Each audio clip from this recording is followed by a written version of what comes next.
Hey y'all, so today we're going to test the Tripp Research Cobra Magazine 1911 10mm Tripp Cobra 10 round stainless steel removable base plate full size only magazine with my Delta Elite. Let's take a look at it.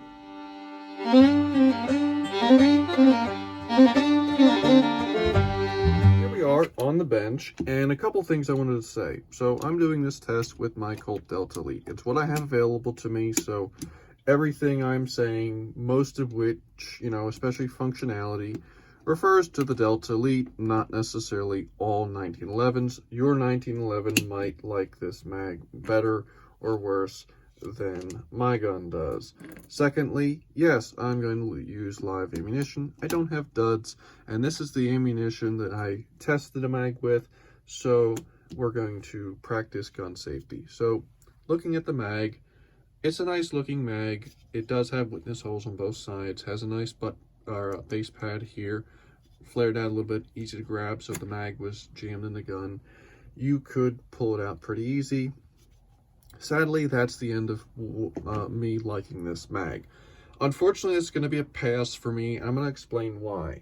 So first thing, when loading the mag, I noticed was the feed lips are extremely sharp, to the point where, yes, that fell, to the point where, and I can show you here, it's kind of hard to see because it's healed after a couple days, but it tore my thumb up pretty good. And that was after only loading the mag a couple times.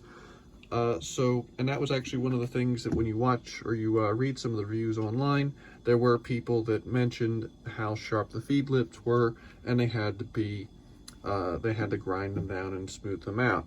Not the end of the world. Would like to see some more fit and finish. This is, after all, $30-something mag, but it's not the end of the world. And if I really liked this mag, I could easily have, polished out the edges of the feed lips.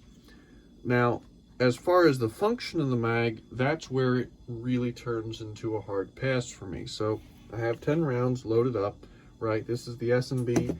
This is actually some of the only factory 10mm I have, because most of the stuff I have is hand loads.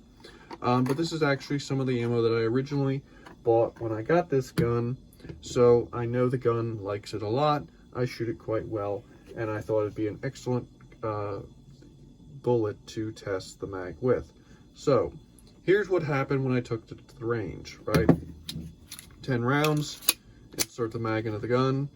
So, slide lock to the rear, pull back on the slide, let go, and the round nosedives into the slide, or into the frame, and jams the gun.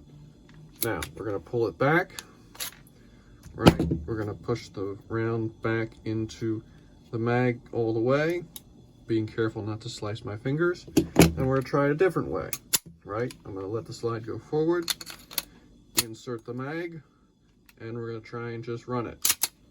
Same thing, jams the gun. And this was what happened every single time I tried to load the gun and fire it with this mag, fully loaded, was it jammed.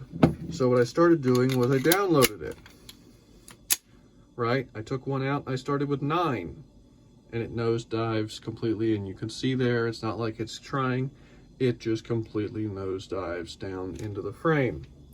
Lock it back, right, I'm not going to do that too many more times because it pushes in the bullet pretty good, and I don't want to ruin these bullets because, again, I don't have many more of them, especially with the price of ammo right now. So, that was my experience with this mag. And I'm going to push these out with a bullet because, again, the feed lips are very sharp, but we're going to download it to 5, right? So here's how I was able to get the mag to work was, if I unloaded it half full, I was able to get it to run. All right, so that was my experience with the mag. As far as a function test was, it just did not function. Again, this could just be my gun, it could just be the Delta Elite, but that was my experience. So if you're planning on getting this mag for a Delta Elite, I would be very careful in doing so because these mags do not seem to work well in them, at least not in mine. I'm assuming they work in other guns, just because I can't imagine they put out a product that doesn't work in any guns. But that was my experience with it. So unfortunately, it's a hard pass for me. The company is standing behind it. They are taking it back. I'm going to get my money back. But as far as, what I was looking for, it's just not for me. So feel free to put down below. Do you have one of these mags and you like it? Does it work in your gun? What gun are you using it in? And if you have any questions, feel free to ask them. And have a good day.